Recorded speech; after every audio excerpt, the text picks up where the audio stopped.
और जब तक ये समर्पण नहीं है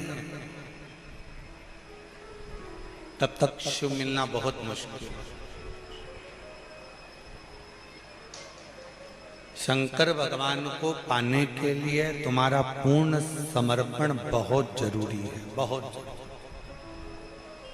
फोन पर बात कर रहे हो, मोबाइल पर बात कर रहे हो, बात कर रहे हो पत्नी से, बात कर रही हो पति से। फोन पर समझ में आ जाता है कि मेरे पति का दिल मेरे से बात करने में नहीं लग रहा।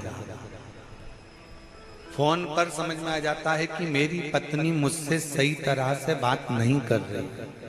बोलो सही है कि गलत है? एक बहन भाई को फोन लगावे मायके में और भाई अगर अच्छे से बात ना करे तो बहन को समझ में आ जाता है कि भैया का दिल नहीं है बात करना। भाभी से बात करे, भाभी का दिल नहीं है बात करना। एक माता पिता अपने बच्चों से बात करते हैं, विदेश फोन लगाते हैं और बच्चा अच्छे से बात नहीं करता तो माँ बाप को समझ में आ जाता है कि मेरा बच्चा अच्छे से बात नहीं करता।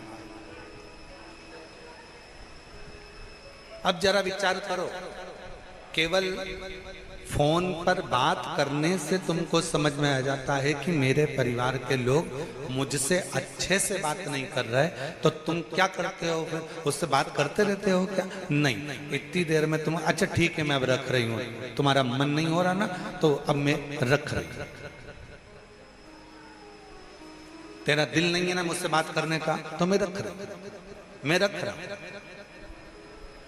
बात करने से ही पता चल जाता है कि एक पत्नी का पति के प्रति कितना स्नेह है, कितना समर्पण है, और पति का पत्नी के प्रति कितना समर्पण है, बहन का भाई के प्रति कितना समर्पण है, और परिवार वालों का आपस में कितना समर्पण। केवल बात के करने पर ही मालूम पड़ जाता है।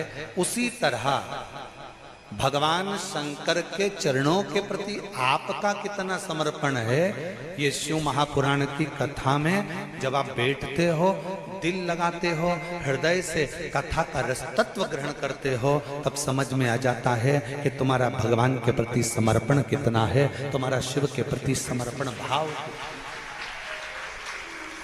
कितना समर्पण।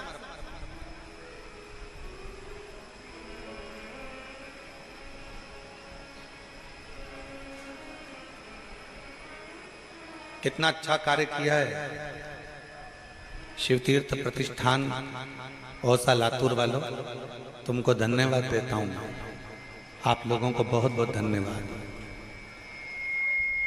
नहीं तो कथा कैंसिल होती है और कथा लोगों को फिर सुनने को नहीं मिल पाती, पर औसा लातूर वालों ने इस कथा को ऑनलाइन कराकर संपूर्ण औसा लातूर का आज गौरव बढ़ाया है कि हमारे लातूर वालों ने इस कथा को ऑनलाइन कराया। लोग अपने घर में बैठकर श्रवण कर रहे हैं, ऑनलाइन श्रवण कर रहे हैं।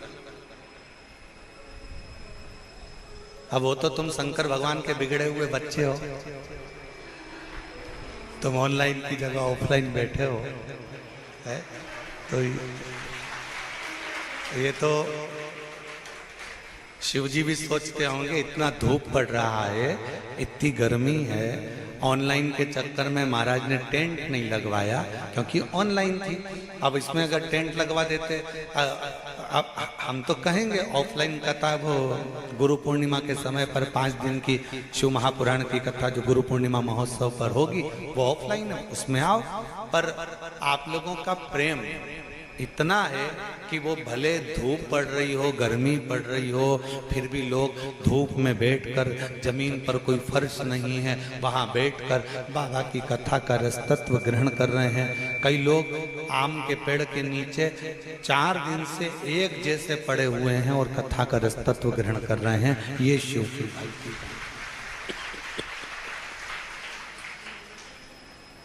समर्पण कितना है, आप कितना समर्पित है भगवान के प्रति, आपका समर्पण कितना है, शिव के प्रति आपका समर्पण का भाव कितना है, यह आपके ऊपर निर्भर करता है। यह आपके ऊपर निर्भर करता है कि आप कितना समर्पण रखते हैं। और कुछ मत दो शिव जी को, तुम्हारे पास में कुछ नहीं है देने के लिए, कुछ मत,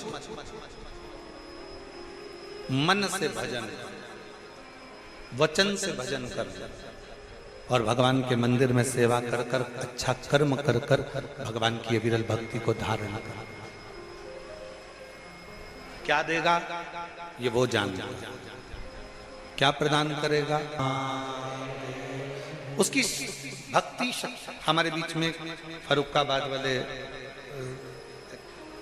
अच्छी होगी ना, फरुखाबाद वाले भैया बैठे हुए हैं। दिल्ली में जब कथा थी, मैं आपको बहुत बहुत धन्यवाद देता हूँ, बहुत बहुत साधुवाद देता हूँ। आप फरुखाबाद से आए, क्या नाम है?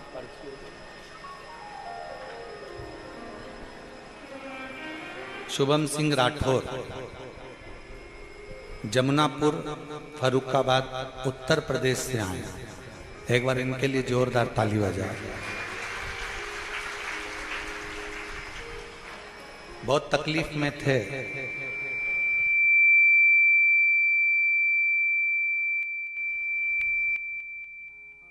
थे 5 साल इतनी तकलीफ, पूर्व से बहुत तकलीफ की जिंदगी जी रहे थे। 4 साल से बाबा से जुड़े, कुबरेश्वर धाम आए, पहली बार बाबा की कथा का रसतत्व ग्रहण किया, बाबा के मंदिर प्रांगण की सेवा करी, जो बन सका वो सेवा में लगे।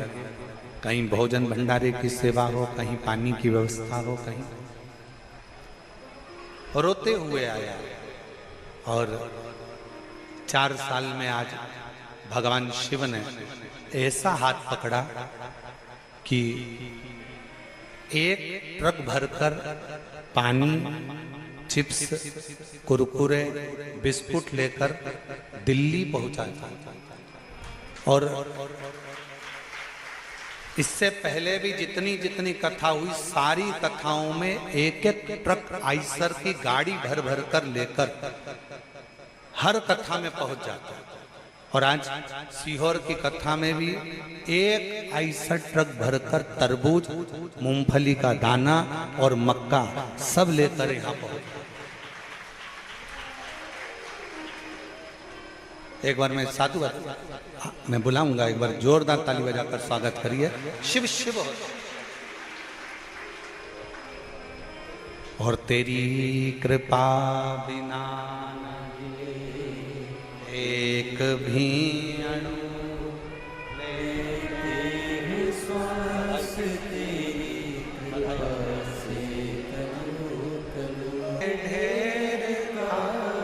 चपटी भगोत में है खजाना कुबेर का, हे गंगाधार मुक्ति द्वार ओंकार तू, भोले ओंकार तू, आयो शरण तिहार शंभु तार।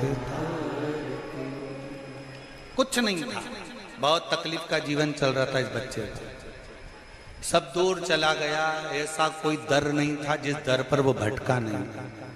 आखिरी में बाबा के दरवाजे, कुबरेश्वर बाबा के द्वार सीहोर आया, बाबा से विनती करी। 4 साल में बाबा ने ऐसा हाथ पकड़ा कि आज केवल भारत में ही नहीं, सर्वस्व जगह में इसका काम चालू हुआ। और शिव की कृपा से आगे बढ़ता बढ़ता भंडारे करता। इसके स्टेटस पर इसका खुद का फोटो नहीं होता, पर बाबा का फोटो होता है। इसके व्हाट्सएप पर कुछ नहीं मिलेगा, केवल बाबा। इसके पूरे मोबाइल में कुछ नहीं मिलेगा, केवल शिव महापुराण की कथा।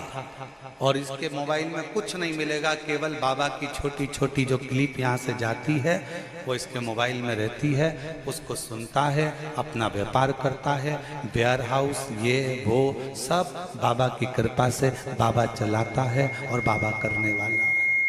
ये उसकी उदाहरण, आप और हमारी सामर्थ्यता नहीं है।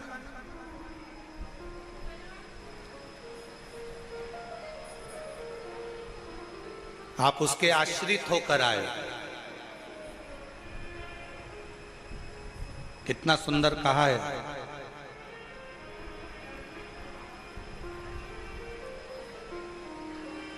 स्वयं माता पार्वती जी ने अपनी बेटी अशोक सुंदरी को जब प्रकट करा तो पूछा कि बेटी मुझसे, मैं तुझसे एक प्रश्न करना चाहती हूं।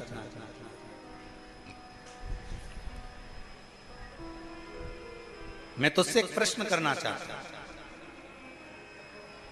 बेटी अशोक सुंदरी ने पूछा, मां कौन सा प्रश्न है? बेटी, मेरा प्रश्न यह है, पुण्य कैसा होना चाहिए?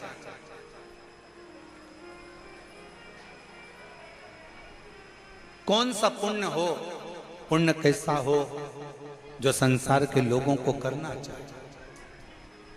अशोक सुंदरी ने उस प्रश्न का उत्तर दिया अपनी मां को कि मां, पुण्य वो होना चाहिए जो व्यक्ति के जीवन के और व्यक्ति के परिवार के और व्यक्ति के कुल के सारे पापों को धो दे। वो पुण्य सर्वश्रेष्ठ माना, वो पुण्य श्रेष्ठ कर रहा है उस परिवार में, कुल में, रिश्तों में, नातों में, कुटुंब में। जो बेकार कर्म हो गए, पाप कर्म हो गए, उसको कौन धोए? हमारा करा गया भजन, हमारा करा गया स्मरण, हमारा करा गया कीर्तन,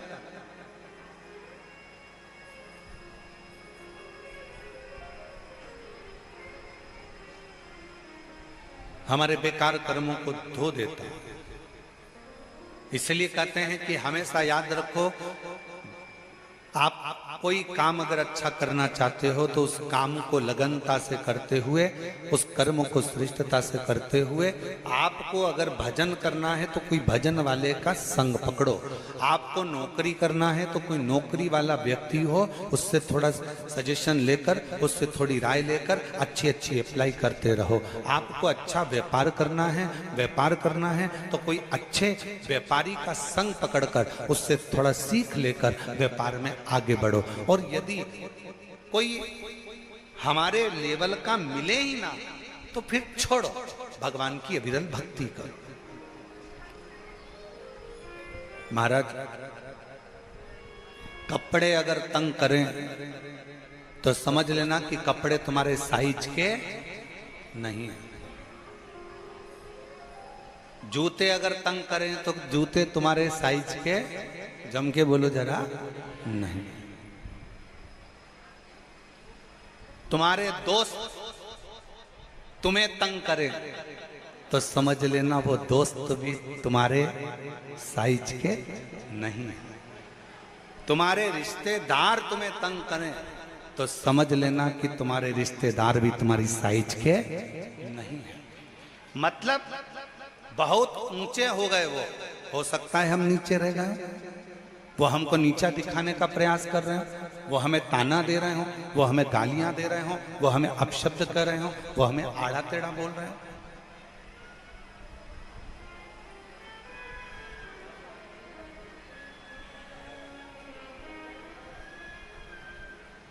कपड़े तंग करेंगे तो तुम कपड़े पहनोगे वो वाले? अरे जम के तो बोलो, नहीं। क्या करोगे? उसको छोड़ दोगे? छोड़ो इसको, ये तंग हो रहे हैं, ये तंगा रहे हैं, इन कपड़ों को छोड़ दो।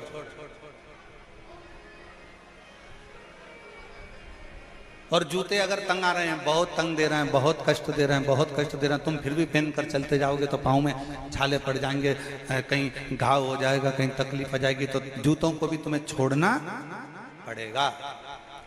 और कोई दोस्त ऐसे हैं, बात बात में ताना दे देते हैं, अपशब्द कर देते हैं।